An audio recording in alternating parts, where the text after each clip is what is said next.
The pH of salt solutions.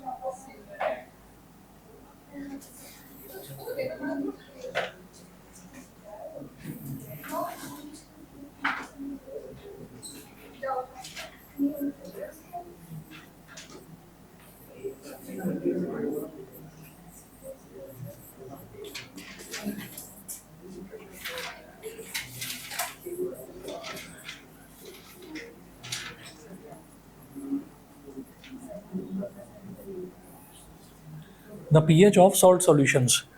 इसमें लिखेंगे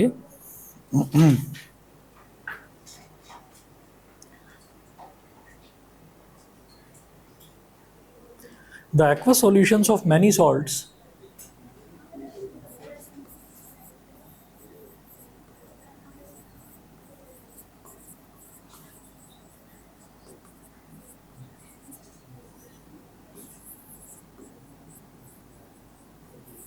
the aqueous solutions of many salts are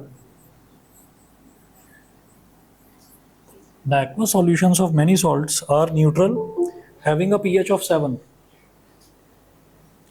Are neutral, having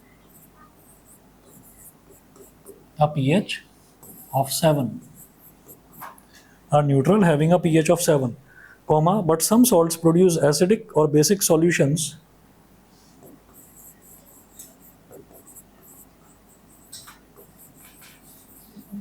but some salts produce acidic or basic but some salts produce acidic or basic solutions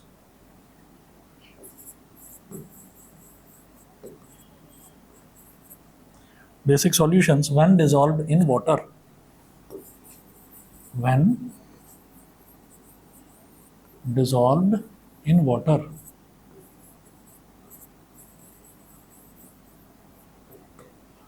When dissolved in water. Example,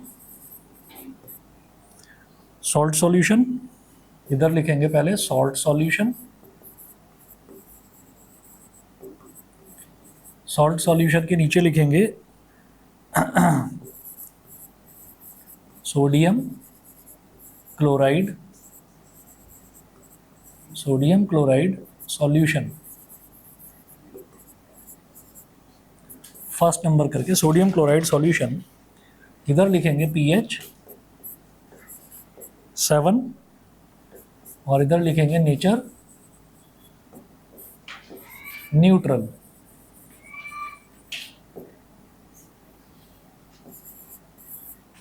second लिखेंगे ammonium chloride solution. Ammonium chloride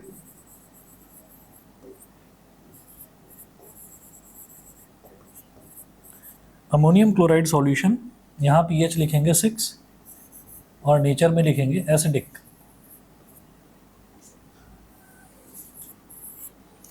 third लिखेंगे sodium carbonate solution.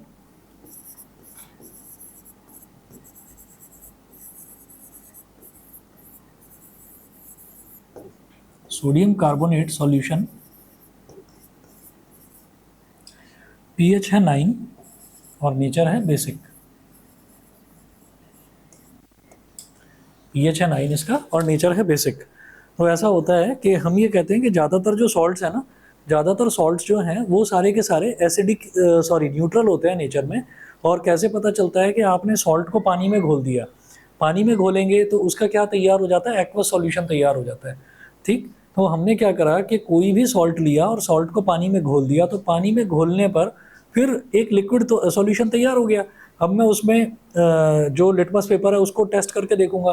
तो blue litmus डाला तो भी वो red में convert नहीं हुआ, रेड लिटमस डाला तो भी वो ब्लू में कन्वर्ट नहीं हुआ. इसका मतलब क्या है कि वो न्यूट्रल है. सोडियम क्लोराइड सॉल्यूशन न्यूट्रल है, घर में मिलता है. सोडियम क्लोराइड क्या है, खाने का नमक. उसको पानी में डाला और घोल दिया तो नमक का पानी, जो नमकीन पानी है, वो तैयार हो गया. ठीक है, तो वो जो है वो न्यूट्रल होता है. ठीक है, उसमें कोई ना तो एसिड होता उसमें, ना उसमें बेस होता, ना एसिडिक होता है नेचर, ना बेसिक होता है. अब अमोनियम क्लोराइड यानी कि NH4Cl, उसको लिया पानी में घोल दिया. तब जब देखा तो जो ब्लू लिटमस पेपर है वो रेड में कन्वर्ट हो गया. इसका मतलब क्या है कि इसका नेचर जो है वो एसिडिक हो गया, कि ये एसिड की तरह बिहेव कर रहा है। उसके बाद ऐसे ही सोडियम कार्बोनेट, सोडियम कार्बोनेट घरों में मिलता है, क्या होता है सोडियम कार्बोनेट? बेकिंग सोडा, ठीक है। उसको पानी में घोल दिया, और पानी में घोला तो हमने ये देखा कि भाई उसका जो पीएच है वो 9 है। मतलब क्या होगा कि भाई जो रेड लिटमस पेपर है वो ब्लू में कन्वर्ट हो गया। तो इससे ही पता चला कि ये बेसिक है नेचर में, ठीक है। तो अगर कभी भी ऐसा लगे कि बार बार आपको खट्टी डकार आ रही है या पेट में जलन हो रही है, तो सीधा सा है कि थोड़ा सा आप ये जो खाने का सोडा होता है, बेकिंग सोडा कहते हैं उसको, वो जो बेकिंग सोडा है, बस उसको फटाफट से मुंह के अंदर डाल कर ना फटाफट से पानी पी लेना, नहीं तो उसका स्वाद लेने मत लग जाना, नहीं तो पता चलेगा कि उल्टी हो जाएगी, क्योंकि कड़वा बहुत होता है, ठीक है। तो उसको एकदम से मुंह के अंदर डाल के एकदम पानी पी जाना। तो उससे क्या होगा, आप ये देख लेंगे कि विद इन सेकेंड्स जो है, जो जलन हो रही थी, जो खट्टी डकार आ रही थी, वो बंद हो जाएंगी, ठीक है। चलिए जी, तो ये तो कुछ सॉल्ट सॉल्यूशंस हो गए।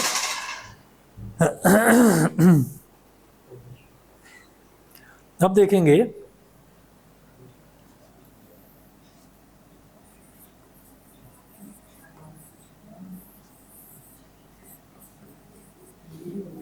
the acidic and basic nature of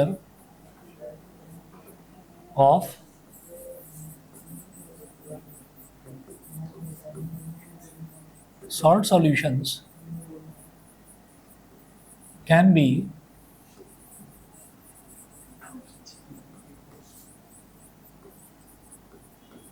the acidic and basic nature of salt solutions can be explained as, first है एसिडिक नेचर क्यों होता है, बेसिक नेचर क्यों होता है, ये जो नेचर है इनके सॉल्ट सॉल्यूशंस के, इनको कैसे एक्सप्लेन करा जा सकता है। फर्स्ट देखेंगे the salts of strong acids and strong bases, the salts of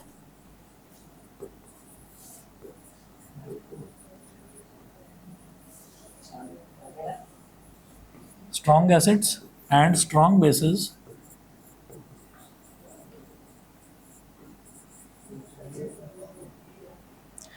give neutral solutions, give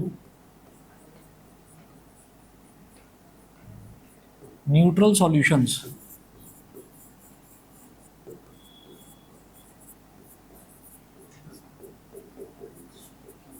pH is equal to 7। Second लिखेंगे the salts of strong acids and weak basis,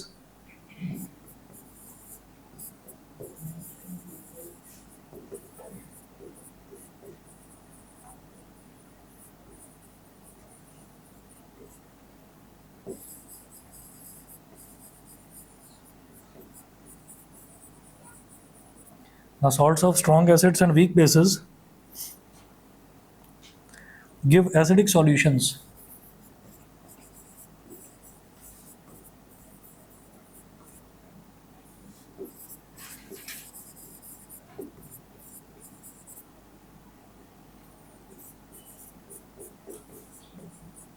third लिखें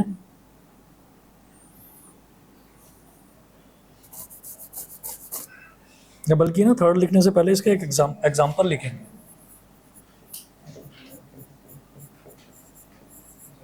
NH4Cl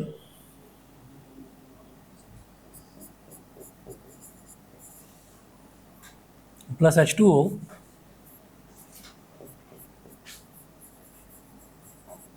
hydrolysis gives NH4OH aqueous plus HCl aqueous।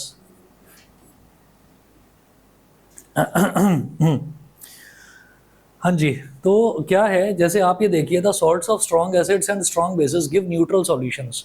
तो हमारे पास अगर मान लीजिए कोई acid है और एसिड भी बहुत ज़्यादा स्ट्रॉन्ग है, और जो बेस है बेस भी बहुत ज़्यादा स्ट्रॉन्ग है, तो जितना स्ट्रॉन्ग एसिड उतना ही स्ट्रॉन्ग बेस, दोनों के दोनों बहुत ज़्यादा स्ट्रॉन्ग है, तो वो दोनों एक दूसरे को पूरी तरह से न्यूट्रलाइज कर देंगे, और ऐसा जो सॉल्यूशन बनेगा उसका जो पीएच है उसकी वैल्यू हो जाएगी 7, है ना, वो बिल्कुल न्यूट्रल होगा।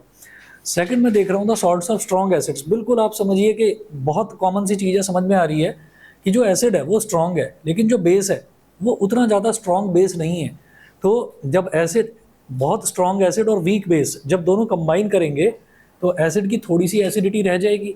तो इसीलिए हम ये कहेंगे जो सॉल्यूशन बनेगा वो एसिडिक होगा, गिव एसिडिक सॉल्यूशंस। समझ गए? क्योंकि एसिड स्ट्रॉन्ग है और वीक जो जिसमें उसको मिक्स कर रहे हैं, वीक बेस जो है वो वीक है ना। तो जो सॉल्यूशन बनकर तैयार होगा वो भी लिटिल एसिडिक होगा, थोड़ा सा एसिड की तरफ होगा। ठीक है, तो पीएच की वैल्यू उसमें 7 से कम होगी। अभी 7 से बहुत ज़्यादा कम नहीं होती इसकी वैल्यू, थोड़ी बहुत कम होती है। तो हम ये कहेंगे 7 से थोड़ी बहुत कम है तो एसिड की तरफ है, यानी कि एसिडिक है, स्लाइटली एसिडिक। तो हमने ये कहा कि हमारे पास NH4OH है, ये एक वीक बेस है। अमोनियम हाइड्रोक्साइड एक वीक बेस है। तो स्ट्रॉन्ग बेस कौन सा होता है? NaOH, calcium hydroxide, magnesium hydroxide, वो स्ट्रॉन्ग बेसिस होते हैं। NH4OH बहुत वीक बेस है। HCl स्ट्रॉन्ग एसिड है, पता है हमको। तो जब HCl का इसके साथ रिएक्शन करवाएंगे तो क्या बनेगा? NH4Cl plus H2O, salt plus water. तो ये जो सॉल्ट है, ये सॉल्ट जो है ये हमारा एसिडिक सॉल्ट है। ठीक है, क्योंकि इसमें जो एसिड है, जिस एसिड से बना है वो बड़ा स्ट्रॉन्ग है। ठीक। अच्छा जी, तीसरा देखिएगा। अच्छा, ये जो रिएक्शन है ना जिसमें एक एरो इधर और एक एरो इधर लगाते हैं, ये रिवर्सिबल रिएक्शन है। ये NH4Cl प्लस H2O करा तो वापस से जो जो बेस और जो एसिड था जिससे बनकर ये तैयार हुआ था NH4Cl, वापस से वो मिल जाएगा। ठीक है, या NH4OH प्लस HCl करेंगे तो ये मिल जाएगा। मतलब ये दोनों प्रोडक्ट अगर रिएक्टेंट्स हैं तो प्रोडक्ट ये है, इन दोनों को अगर रिएक्टेंट बनाओगे तो प्रोडक्ट ये है। पानी देना भाई, बॉटल रखी दे दो, उधर ही होगी। क्या खत्म है क्या? अच्छा, अभी दे रहा हूँ। थर्ड लिखिएगा।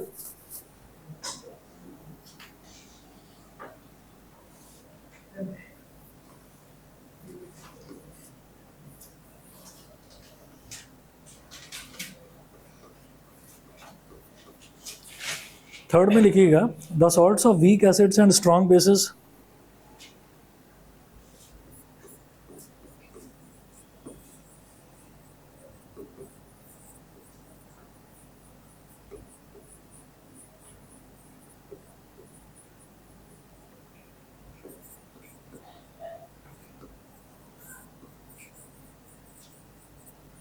the salts of weak acids and strong bases give basic solutions.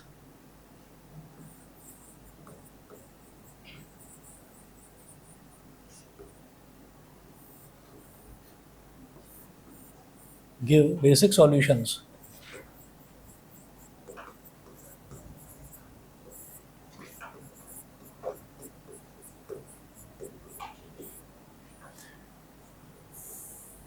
The salts of weak acids and strong bases. Acid weak और बेस स्ट्रॉन्ग। वीक एसिड हमको दिखाई देता है या तो एसिटिक एसिड ले लो या फिर कार्बोनिक एसिड। ये दो एसिड्स हैं जो बहुत वीक एसिड्स होते हैं। ठीक है, तो Na2CO3 प्लस H2O एग्जाम्पल।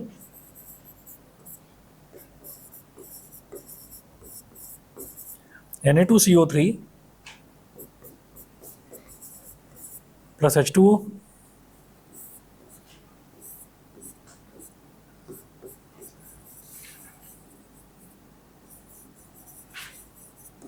इसका हाइड्रोलिसिस कराएंगे तो NaOH, हमें पता है सोडियम हाइड्रोक्साइड बड़ा स्ट्रॉन्ग बेस होता है, स्ट्रॉन्ग बेस।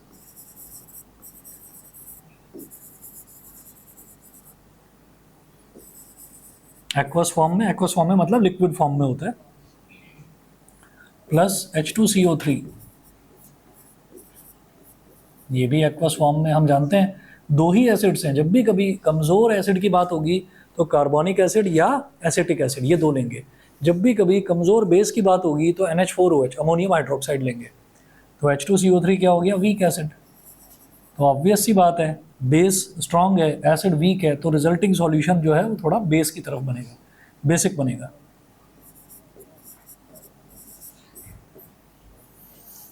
ठीक है जी। इसके बाद मेरे को ना कुछ कॉमनली यूज्ड जो सॉल्ट्स हैं वो पढ़ने होंगे। यहाँ तक आकर आप ये देखिए कि एसिड, बेस और सॉल्ट कंप्लीट हो गया। अब कुछ कॉमन सॉल्ट्स देखेंगे और उनकी प्रॉपर्टीज़ देखेंगे जो डायरेक्टली एग्जाम में पूछी जाती हैं। ठीक है, तो यहाँ तक कर लीजिए, इसके बाद आगे का कराता हूँ।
और कौन कौन होता है फिल्म स्टार? और कौन कौन होता है? और कौन कौन फिल्म स्टार होता है?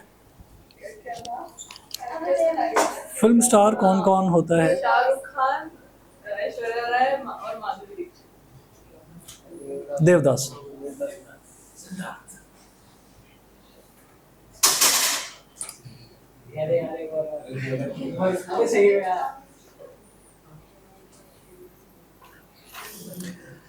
हाँ जी, नेक्स्ट नोट करेंगे common salt.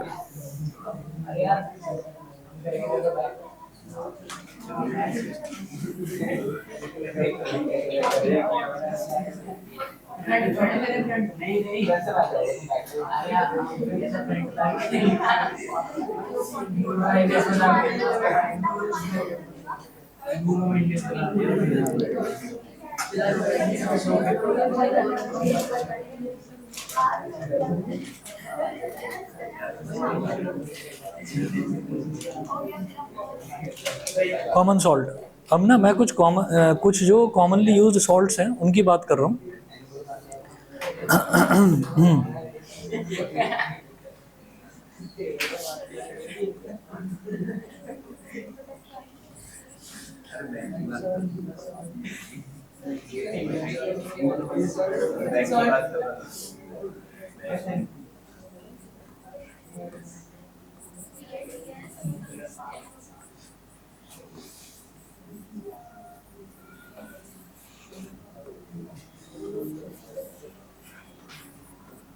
Common salt's chemical name is sodium chloride.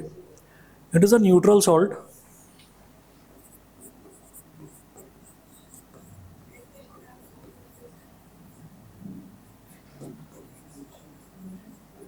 It is a neutral salt. NaOH plus HCl क्या मिलेगा? NaCl plus H2O। ठीक है, NaOH एक्वस फॉर्म में अपनी, HCl भी एक्वस फॉर्म में, NaCl भी हमको एक्वस फॉर्म में मिलेगा और H2O तो लिक्विड है ही। ठीक है, तो ये तो केमिकली इसको ऑब्टेन करने का तरीका है। और आप ये देखिए कि NaOH बड़ा स्ट्रॉन्ग जो है वो बेस है और HCl जो है वो बहुत स्ट्रॉन्ग एसिड है। तो एक स्ट्रॉन्ग बेस को और एक स्ट्रॉन्ग एसिड को मिलाने से हमारे पास NaCl सोडियम क्लोराइड बन गया, जो कि एक न्यूट्रल सॉल्ट है। ठीक है, और न्यूट्रल सॉल्ट है मतलब कोई प्रॉब्लम नहीं है कि बहुत खतरनाक चीज़ NaOH है, बहुत खतरनाक एसिड HCl है। दोनों को मिला दिया तो मिलाने के बाद खतरा बिल्कुल ख़त्म हो गया। अब हमारे पास NaCl प्लस वाटर यानी कि सॉल्ट सॉल्यूशन तैयार हो गया। अब इसमें बस नींबू डालकर शिकंजी बनाने की देर है। ठीक है ना, तो पिया जा सकता है। चलिए जी, तो ये हो गया। इसके बाद में हम ये कहेंगे कि how common salt is obtained. तो कॉमन सॉल्ट को ये तो केमिकली एक लैब के अंदर ऑब्टेन करने का एक तरीका है। ठीक है, लेकिन अगर मान लीजिए बहुत सा भाई पूरी दुनिया में सब लोग खाना खाते हैं, ठीक है, अलग अलग तरीके के लोगों के टेस्ट हैं अलग अलग कंट्रीज़ में, लेकिन ये जो NaCl है ना, ये NaCl हर जगह जो सॉल्ट है ये हर जगह खाया ही जाता है। किसी के किसी भी तरीके के फूड प्रेफरेंसेस हो वो नमक खाते ही खाते हैं। अच्छा, अब कॉमन सॉल्ट क्या हर जगह लेबोरेटरी में बनाया जाएगा? तो लेबोरेटरी में बनाना तो मुश्किल है, क्योंकि इतना सारा NaOH और इतना सारा HCl कहाँ से लेकर आएंगे। अच्छा, तो how common salt is obtained. तो कॉमन सॉल्ट जो है उसको कॉमन सॉल्ट कहा ही इस वजह से जाता है कि ये कॉमनली अवेलेबल होता है। ठीक है ना, तो how common salt is obtained, तो पहला आप लिखेंगे, यहाँ लिखेंगे how common salt is obtained.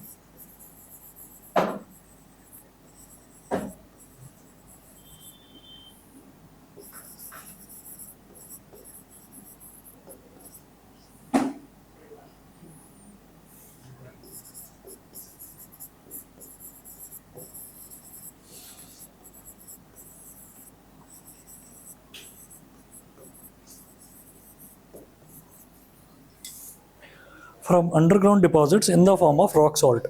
तो पहला तो ये है फ्रॉम सी वाटर, ये आपने खूब अच्छे से सुना होगा, सी वाटर यानी कि जो समंदर का जो पानी होता है, समंदर के पानी में तीन चीज़ें मिलती हैं, एक माइका होता है, एक सॉल्ट होता है, ये कॉमन सॉल्ट, और एक होता है सैंड। ठीक है, तो क्या करा जाता है कि सैंड जो है, सैंड की बड़ी एक खास प्रॉपर्टी होती है कि सैंड पानी में कभी घुलता नहीं है। आप कभी भी समंदर के पानी में ऐसे हाथ घुमाइए और हाथ घुमाकर अपने हाथ को थोड़ी देर के लिए ऐसे ही रख दो ताकि वो सूख जाए थोड़ी देर के लिए। सूखेगा तो आपको ये लगेगा कि यार क्या पाउडर पाउडर सा ये क्या लग गया हाथ में। ठीक है, तो उसमें थोड़ा बहुत सॉल्ट भी होगा और बहुत सारा सैंड भी होगा। तो सबसे पहले क्या करा जाता है कि जैसे हमने मतलब जो समंदर के किनारे जो एरिया होता है वहाँ पर बहुत सारा एरिया होता है, वो ना कई कई बड़ी बड़ी कंपनीज जो है वो लीज़ पर ले लेती हैं। लीज़ का मतलब एक तरह से किराया हो गया, या किराए पर ले लिया। अब लीज़ जो है वो ऐसा नहीं होता जैसे मान लीजिए किसी ने अपना फ्लैट किराए पर दे दिया तो वो फ्लैट हर महीने आप उसका किराया देते रहोगे। लीज़ का ये चक्कर नहीं होता। लीज़ क्या होता है कि 10 साल की, 20 साल की, 30 साल की ऐसे लीज़ होती है कि आपने 10 साल के लिए कोई एरिया लीज़ पर ले लिया। अब वहाँ पर जब वो एरिया लीज़ पर ले लिया जाता है तो उसमें क्या होता है, उसमें छोटी छोटी ना दीवारें बना दी जाती हैं। दीवारें ऐसी कि उसके अंदर इंसान आसानी से जा सके। ठीक है, मतलब ये नहीं कि बहुत ऊंची ऊंची दीवारें, छोटी छोटी दीवारें बना दी जाती हैं। और फिर क्या करा जाता है कि भाई वो एक एरिया है, वो किसी एक कंपनी ने ले रखा है लीज पर, समंदर के ठीक किनारे। ठीक है, तो वहाँ पर जो है बाउंड्री कर दी जाती है और उनको क्या कहा जाता है, छोटी छोटी जो दीवारें बनाई हैं तो उनको क्या कहा जाता है, उनको बोल देते हैं सी बेड। उनको सी बेड बोल देते हैं। अब वहाँ पर क्या करते हैं कि वहाँ से पानी लेते हैं और पानी लेने के बाद में टैंकर से पानी निकाला समंदर के अंदर। समंदर के अंदर तो इतना पानी है कि ख़त्म ही नहीं होता कभी भी। तो वो पानी निकाला और पानी निकालने के बाद वो जो सी के किनारे जो सी बेड्स तैयार करें हैं छोटे छोटे, तो सॉल्ट बेड्स भी बोलते हैं उनको, तो वहाँ पर क्या करते हैं, उसके अंदर पानी भर देते हैं। ठीक है, अब जब पानी भर देते हैं तो इतनी तेज़ वहाँ पर सूरज की जो रोशनी है वो इतनी तेज़ आती है क्योंकि हॉराइजन जो है वो वहीं से दिखाई देता है, समंदर से ही। तो जो सनराइज़ है वो सबसे पहले वहीं होता है। तो समंदर के पास में सन रेज बहुत तेज़ी से आती हैं। उसका एक रीज़न ये भी है कि जो सन रेज जो हैं जो पानी पर स्ट्राइक करती हैं, पानी पर स्ट्राइक करने के बाद रिफ्लेक्ट होकर फिर एटमॉस्फेयर में जाती हैं, तो वहाँ पर हीट और ज़्यादा बढ़ जाती है। तो दिन के टाइम में कभी भी आपने देखा नहीं होगा कि दिन के टाइम में लोग समंदर के किनारे ज़्यादा नहीं जाते, नहीं तो बहुत मतलब गर्मी लगती है वहाँ। तो वहाँ पर उसमें पानी भर दिया जाता है सॉल्ट बेड में। जब पानी भर दिया, पानी भरने के बाद में पानी तो इवेपोरेट हो जाता है, और पानी जो इवेपोरेट हो जाता है पीछे क्या बचता है, नमक। ठीक है ना। अच्छा, लेकिन हमने तो देखा था कि उसमें सैंड भी था। तो सैंड की बड़ी एक खास प्रॉपर्टी है, आप बाज़ार से थोड़ा सा सैंड ले आओ, या बाज़ार जाने की ज़रूरत ही नहीं है, तो आसपास सब जगह कंस्ट्रक्शन ही कंस्ट्रक्शन चल रहा है, कहीं से भी कह दो भैया ज़रा सा देना सॉल्ट, ज़रा सा सैंड देना मेरे को, रेत बोल देना, सैंड समझ में नहीं आएगा, है ना, ज़रा सा रेत दे देना। तो रेत लेकर उसको किसी डब्बे में डालो, उस डब्बे में पानी मिक्स करो और उसको लगे रहो कि किसी भी तरीके से वो घुल जाए। वो घुलेगा नहीं उसके अंदर, वो जब तक आप उसको स्टिर करते रहोगे तब तक वो घूमता हुआ उसके साथ दिखाई देगा, आपको लगेगा कि घुलने वाला है, घुलेगा नहीं। थोड़ी देर बाद क्या होगा, पानी ऊपर रह जाएगा, सैंड नीचे बैठ जाएगा। तो ये बड़ी खास प्रॉपर्टी होती है कि सैंड जो है पानी में मिक्स नहीं होता। ठीक है, तो क्या करा जाता है कि जो वो सॉल्ट बेड्स बनाए जाते हैं ना, छोटे छोटे जो एरिया बना दिए जाते हैं, तो उसमें क्या करा जाता है, उसमें जब पानी डाला जाता है तो पानी को पहले ना छानते हैं। तो छानते हैं मतलब फिल्टर करते हैं। फिल्टर करते हैं तो सारा का सारा रेत अलग हो जाता है, लेकिन नमक अलग नहीं हो सकता। क्यों? अब उसके पार्टिकल्स इतने छोटे हैं कि वो वाटर के इंटरमोलिकुलर स्पेस में फिट बैठे रहते हैं। ठीक है, आप घर पर करके देख लो इस काम को। आप एक बड़ा जग लो और उसके अंदर 3 चुटकी या 4 चुटकी आप ये डाल दो नमक, और उसको घोल दो खूब अच्छे से। अब फिर उसके बाद आप उसको फिल्टर करो किसी दूसरे गिलास में, और फिर आप ढूंढो छन्नी में कहाँ है नमक, और नमक जो है पानी के साथ ही आर पार निकल जाता है। लेकिन सैंड अलग हो जाता है। तो सैंड तो आपने अलग कर दिया, अब क्या बचा, पानी में नमक ही तो बचा। पानी फटाफट इवेपोरेट होता है, पीछे बचता है नमक। लोग आते हैं, वो झाड़ू लगाते हैं, झाड़ू लगाकर उसको जो है बड़े बड़े डब्बों में भरते हैं। डब्बे में भर के फिर सफाई के लिए उसको फैक्ट्री ले जाया जाता है, वहाँ से साफ़ होता है, पैकेट्स में पैक होता है और सप्लाई होता है। ठीक है ना। तो वो झाड़ू वो वाली नहीं होती जिनमें से तिनके झड़ रहे होते हैं, जो हमारे घरों में होती है, कि पता चला कि वो हम सॉल्ट खा रहे हैं कि मुंह में कुछ किरकिरी सी आ रही है खाना खाते टाइम, तो वो ऐसी नहीं होती। वो झाड़ू का मतलब ये है कि वो ऐसी ब्रूम्स होती हैं जिसमें से कोई पार्टिकल ना झड़े। ठीक है, तो सिर्फ और सिर्फ नमक ही रहता है। तो एक तो ये हो गया सी वाटर। सी वाटर वाला बड़ा आसान है। सी वाटर आप लाकर आप खुद भी नमक बना सकते हो, अपने घर में बना सकते हो। कभी जाना हो समंदर के किनारे तो वहाँ से एक बॉटल में पानी भर लाना, और जब, क्योंकि यहाँ नहीं है ना आसपास, नहीं तो मैं बोलता कि यहाँ से कर लो आप, ठीक। तो पानी लेकर आना और पानी लाकर उसको पहले छन्नी से छान देना, तो सैंड सारा अलग हो जाएगा, और फिर उसके बाद किसी बर्तन में, किसी भगोने में रख कर धूप में रख देना। बालकनी में जितनी देर के लिए भी धूप आती है वहाँ पानी उड़ जाएगा, जितना भी एवेपोरेट हो जाएगा, नमक रह जाएगा वाइट वाइट, ठीक है। और फिर उसको फिर खा लेना, नमक है, ठीक है। चलो, तो अब आज तो वो वाला कुशाग्र नहीं आया, इसका मतलब ये है कि तुम ही उसके कान में कुछ कहते रहते हो, खुद ही कहकर खुद ही हंस रहे हो। तो सुना दो भाई, सभी को सुना दो, इतना अच्छा भी नहीं था। चलिए जी, अगला देखिए, from underground deposits. Underground deposits क्या है? माइनिंग सुना है ना, माइनिंग। तो क्या होता है कि माइनिंग जो शब्द है वो आया ही कहाँ से है? वो मिनरल से आया है। तो ये देखा गया कि जो ज़मीन है जिनमें जो ज़्यादा मिनरल रिच ज़मीन होती है, फॉर एग्जांपल हमारे यहाँ की जो ज़मीन है, हमारे यहाँ की ज़मीन में कई मिनरल्स है ही नहीं। यहाँ की ज़मीन में क्या है कि खुदाई करते हैं तो पानी निकलता है। तो इसका मतलब हमारे यहाँ की जो लैंड है वो एग्रीकल्चर रिच लैंड है। यहाँ पर आप किसी भी तरीके की कोई क्रॉप लगाएंगे वो फटाफट फटाफट उग जाती है, ठीक है। तो यहाँ पर माइनिंग नहीं होती। लेकिन अगर हम छत्तीसगढ़ की तरफ जाएँ या मध्य प्रदेश के कुछ एरियाज़ हैं उसकी तरफ जाएँ, तो वहाँ पर जब ज़मीन की खुदाई करते हैं तो वहाँ पर पानी निकलता है बहुत ज़्यादा डेप्थ पर जाकर, लेकिन उससे पहले कुछ मिनरल्स निकलते हैं। किसी किसी जगह पर कोल निकलते हैं, कोल माइंस आपको पता ही है छत्तीसगढ़ में बहुत ज़्यादा है, कोल्स निकलता है। कई कई जगह ऐसा होता है कि कुछ और मिनरल्स, अभी कश्मीर की तरफ जो है वहाँ पर माइनिंग चल रही है, वहाँ पता चला कि लिथियम आयन निकल रहा है, आपको पता है ना। तो क्या कहते हैं, लिथियम आयन का आजकल आपको मालूम ही है कि बहुत ज़्यादा बैटरीज वगैरह बनाने में बड़ा यूज़ है उसका। लिथियम की जो बैटरीज आती हैं उसमें बड़ा यूज़ है। तो अलग अलग एरियाज़ में ज़मीन के अंदर से अलग अलग चीज़ें निकलती हैं। ऐसे ही ज़मीन के अंदर से पत्थर के बड़े बड़े टुकड़े निकलते हैं, वाइट कलर का पत्थर होता है, ठीक है। और वो उसको टेस्ट करके देखते हैं तो वो नमकीन लगता है, वो यही होता है रॉक सॉल्ट। रॉक सॉल्ट आपने सुना है, सेंधा नमक, सेंधा नमक।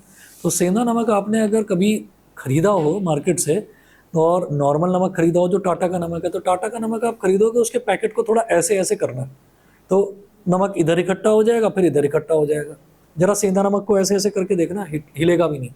सेंधा नमक की प्रॉपर्टी ये होती है, वो बना ही रॉक सॉल्ट से है। उसकी प्रॉपर्टी ये है कि अगर आपने उसको 3 महीने, 4 महीने या 10 महीने तक स्टोर कर दिया, पत्थर हो जाएगा बिल्कुल, ठीक है। फिर उसको फिर से कूटना पड़ेगा, कूटोगे फिर वो वापस पाउडर में कन्वर्ट होगा।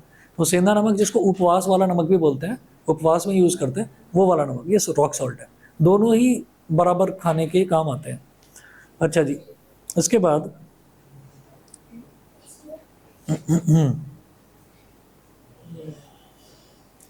इसके बाद नेक्स्ट लिखेंगे यूजेस ऑफ कॉमन सॉल्ट।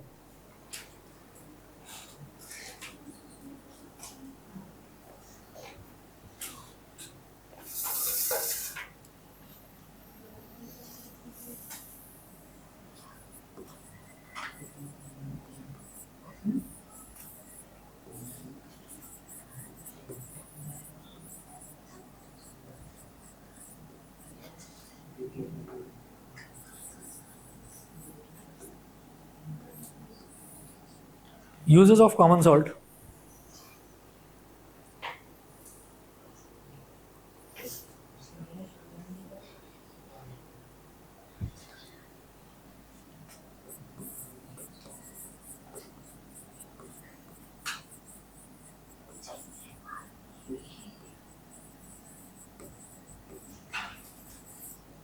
ये हॉरर फिल्मों जैसी आवाज़ें क्यों निकाल रहे हो पीछे से?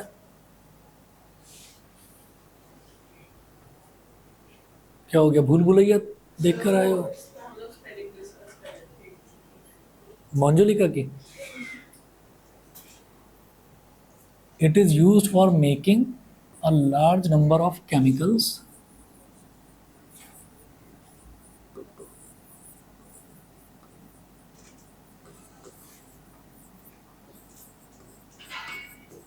like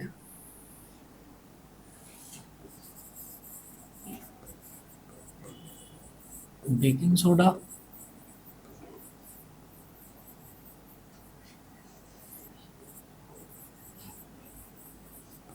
washing soda,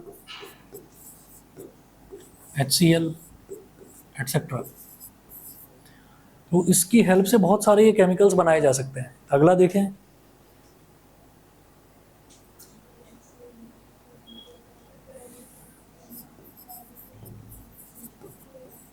it is used in the preparation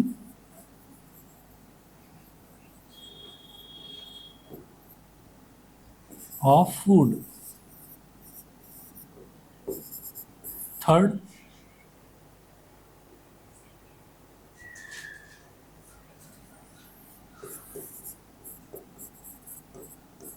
it is used as a preservative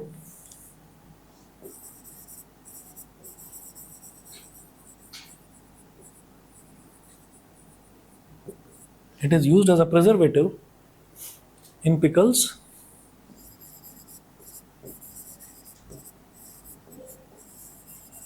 and preserving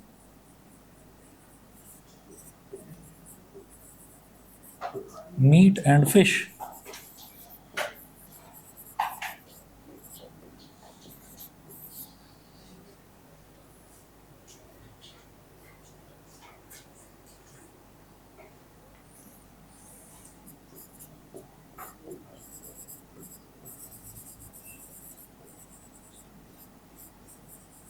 It is used in the manufacture of soap.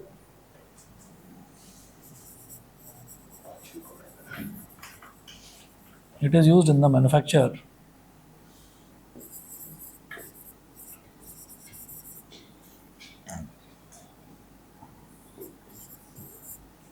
it is used in the manufacture of soap. Fifth है, it is used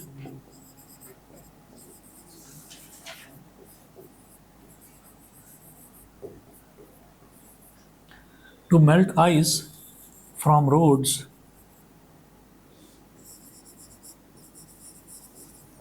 in cold countries.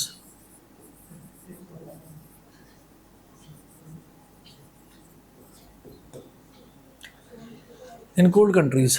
तो first तो वही है, baking soda, washing soda, HCl, NaOH, ये सब कुछ बनाने के काम आता है सोडियम क्लोराइड, है ना, नॉर्मल सॉल्ट जो है, ये common salt. It is use in the preparation of food, खाना बनाने के काम आता है।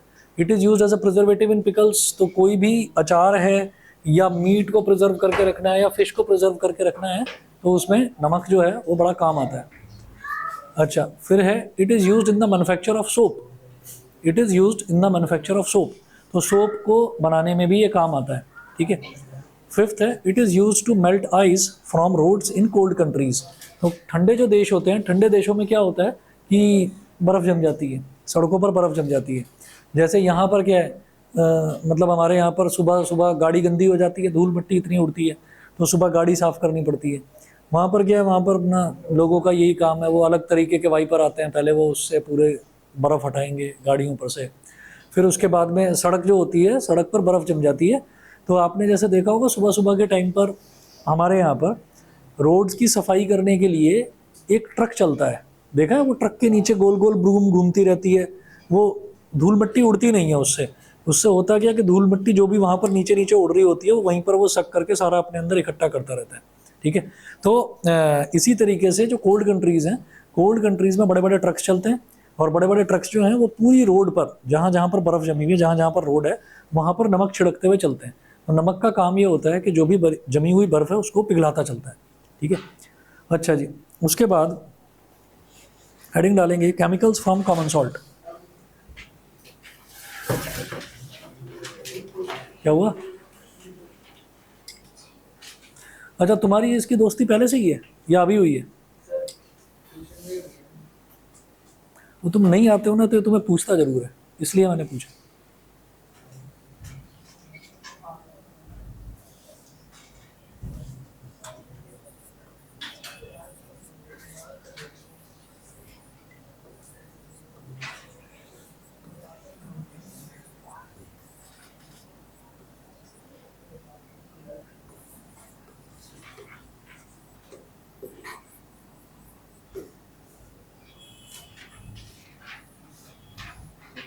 Chemicals from common salt.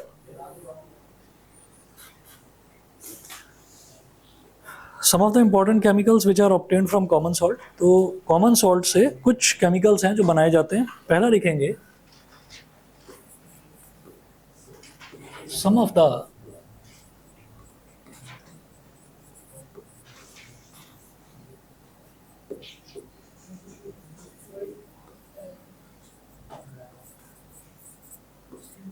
important chemicals obtained from common salts obtained from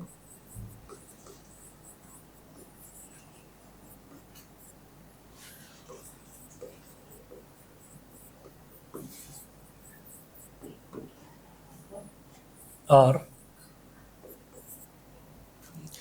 पहला है सोडियम हाइड्रोक्साइड कास्टिक सोडा।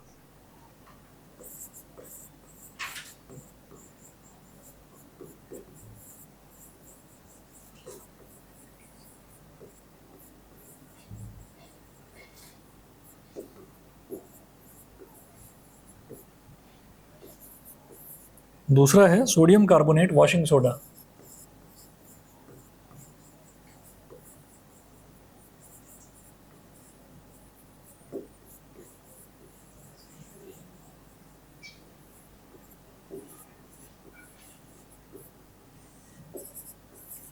तीसरा है sodium hydrogen carbonate.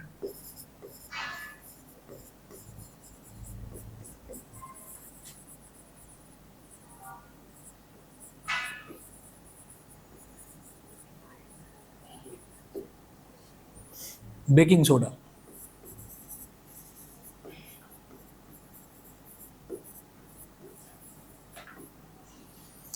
Baking soda. तो अब आप ये देखिएगा कि इसकी हेल्प से जो कॉमन सॉल्ट है, कॉमन सॉल्ट की हेल्प से ये 3 तरीके के सॉल्ट्स बनाए जाते हैं। एक तो सोडियम हाइड्रोक्साइड है NaOH कास्टिक सोडा, ठीक है। दूसरा sodium carbonate baking soda. Sodium carbonate को अगर उसमें एक हाइड्रोजन एटम और जोड़ दिया जाए तो वो बेकिंग सोडा बन जाता है, ठीक है। तो ये 3 तरीके के जो केमिकल्स हैं, इंपॉर्टेंट यूज़ है इनका केमिकल्स का, ये सारे इसमें बनाए जाते हैं इसकी हेल्प से। तो अब ये तीनों के तीनों जो सॉल्ट्स हैं, ये वाले सोडियम हाइड्रोक्साइड, सोडियम कार्बोनेट और सोडियम हाइड्रोजन कार्बोनेट, ये पढ़ेंगे। हेडिंग डालिएगा sodium hydroxide.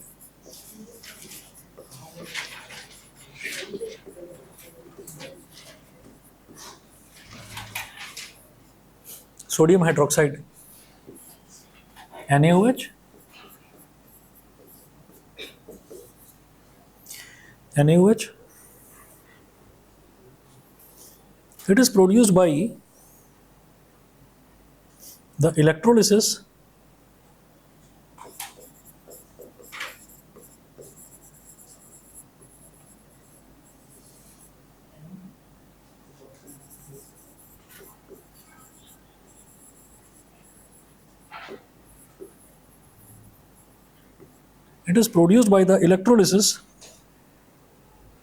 of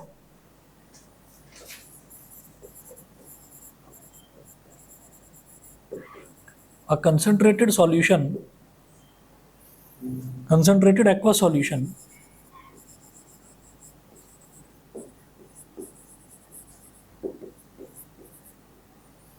of sodium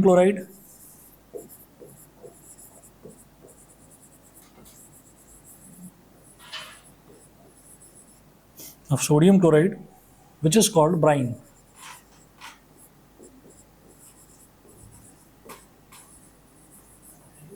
Which is called brine, BRINE। ये कंसनट्रेटेड सॉल्यूशन ना इसका घर में भी बनाया जा सकता है। सोचिए कैसे। हमने क्या करा, पानी लिया, अब पानी में हमने 1 चम्मच नमक मिला दिया, घोलते गए, फटाफट घोला, घुल गया, फिर 1 चम्मच और, फिर 1 चम्मच और, फिर घोलते चले गए, ठीक है। अब जब हम उसके अंदर नमक डालते जा रहे हैं तो हम ये देख रहे हैं कि भाई आराम से घुल रहा है। हमने अगर 5 चम्मच, 6 चम्मच, 7 चम्मच नमक उसके अंदर मिला दिया, अब मेरे को थोड़ा सा उसको घुमाने में दिक्कत होने लगेगी, मुझे लगेगा कि पानी जो है वो थोड़ा सा ना गाढ़ा होता जा रहा है, ठीक है। तो अब वो हमको उसको मिलाने में दिक्कत होगी, फिर हम थोड़ा बहुत ही और मिलाएंगे और हम ये कहेंगे कि अब ये ना काफ़ी थिक हो गया है, ठीक है, क्योंकि इसके अंदर अब सॉल्ट की क्वांटिटी बहुत ज़्यादा है। तो ऐसे को हम क्या कहेंगे, कंसनट्रेटेड एक्वस सॉल्यूशन, ठीक है। और वो जो सॉल्यूशन है, जैसे पहले वाला तो है उसको तो हम नॉर्मली सॉल्ट वाटर बोल देते हैं, लेकिन जो ये वाला सॉल्यूशन है जिसमें हमने सॉल्ट बहुत ज़्यादा मिला दिया है, इसको हम बोलते हैं ब्राइन। तो ब्राइन के इलेक्ट्रोलिसिस से सोडियम हाइड्रोक्साइड मिलता है। ठीक है। मेरे को ये 3 केमिकल कंपाउंड्स करने हैं, बस यही इसमें बचा हुआ है चैप्टर, बाकी कंप्लीट है, नेक्स्ट क्लास में करा दूंगा। ठीक है, आज इतना ही कर लीजिए।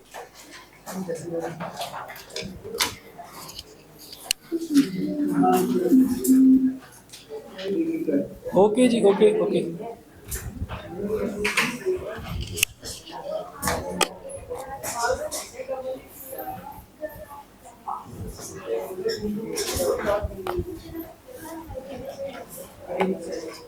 Good evening.